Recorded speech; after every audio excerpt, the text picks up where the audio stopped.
Hi everyone, welcome to week 7 and congratulations, you've made it to the end of EDU 300. I want to congratulate you all for your hard work and for all that you have done. You now have more knowledge about classroom control, organizing learning environments, understanding individual differences, evaluating teaching and learning, and so much more. And just thinking about how a student's mind works helps you to develop lessons, helps to develop your classroom, and so many things that pertain to education. I want to wish you the best in your future endeavors, and I hope that if there's anything that I can do, that you reach out to me. Send me an email. You can, however, if you need to talk to me, just let me know. But I'm very proud of the hard work that you all have done, and I hope to see you soon at graduation. Now, when we are looking at week 7, I want for you to be aware that you are going to complete a T-chart about a case study. And with this T-chart, you are going to look at how Mrs. Cornell planned in advance for her classroom.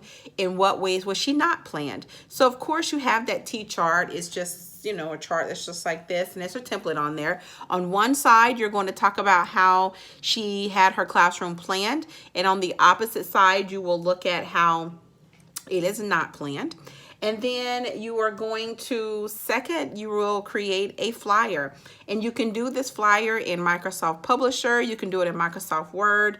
Anything that you desire to be able to create your flyer, you're able to do that, but you're going to choose your most valuable theorist. Now, there were tons, well, not tons, there was a few theorists on I want to say week 1 and week 2 that you can look at, and maybe there was one theorist that has stood out to you, but you're going to create a flyer. Now, on that flyer, you are going to discuss who your theorist is. You're also going to tell what the theorist theory was, as well as you're going to include something called a 1-minute paper on there as well. Now, when you think about a 1-minute paper, a 1-minute paper is just simply where you go and you write a paper that can be delivered in 1 minute. Example, if there was someone that was going to do a paper on Bruner, on Jerome Bruner. If that was the case, then you would create a 1-minute paper, which pretty much sums them up, so that if you are ever having to describe or tell someone about this theorist, then you can do it in 1 minute. All right, so that's pretty much what a 1-minute paper is. And a 1-minute paper is a short writing activity that responds to a prompt, is very brief, and gets to the point. So you can actually add this on your flyer, and it will all be right there on your flyer. Then lastly, you're going to do a theoretical lesson plan. And this means that you're going to create a lesson plan using the concepts of your most valuable theorist. Now, your most valuable theorist could be the person that you used in your flyer, or it could be someone completely different. But you are going to discuss what are some of the theorist practices and also the strategies. You're going to create a template that is provided for you. So you will go on there and you are going to look at the theoretical lesson plan template, and this is where you will go and you will be able to complete the template. Remember to do everything in APA, which means you need to have 1-inch margins. You need to have a title page. You need to also have a 12-point font using Arial, Courier, or Times New Roman. You can also be sure to double space. I think that has been a main issue as well. Always remember to go back and proofread everything that you write so that you can ensure that you do not have a lot of grammatical I'm sorry, I want to break. If you have a grammatical mistakes or any spelling mistakes, so just be sure to do that as well. Again, if there are any questions you may have, don't hesitate to reach out to me. I am out for the summer, finally, and so I am able to do responses. I will also have the opportunity to go on and I will begin grading your work as well. So if there's anything that is missing, or is there anything that I may need from you, I will shoot you an email. But again, just know I am going to go on and start grading.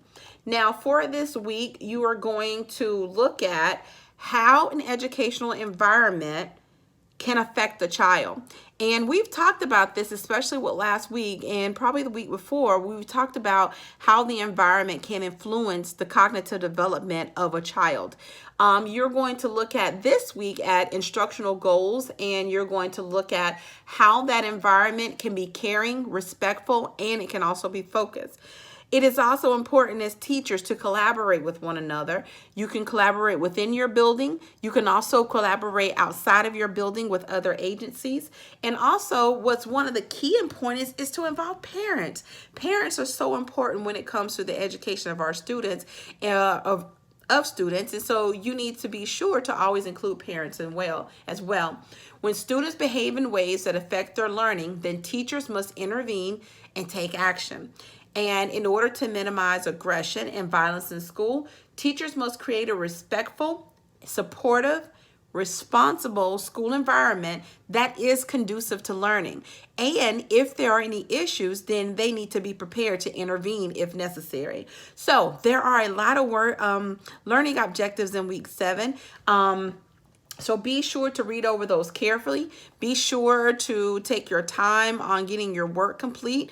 You do have, I want to say, until the 27th. I know that the semester ends on the 24th, but I believe I have to put grades in by the 27th. Let's say that. So you're actually needing to get them in on that Sunday so that I can have final grades submitted on the 27th. Again, if there are any additional questions, please do not hesitate to contact me. I so appreciate all of your hard work. If there is anything that I can do, please reach out to me. If there are any questions, don't hesitate to let me know.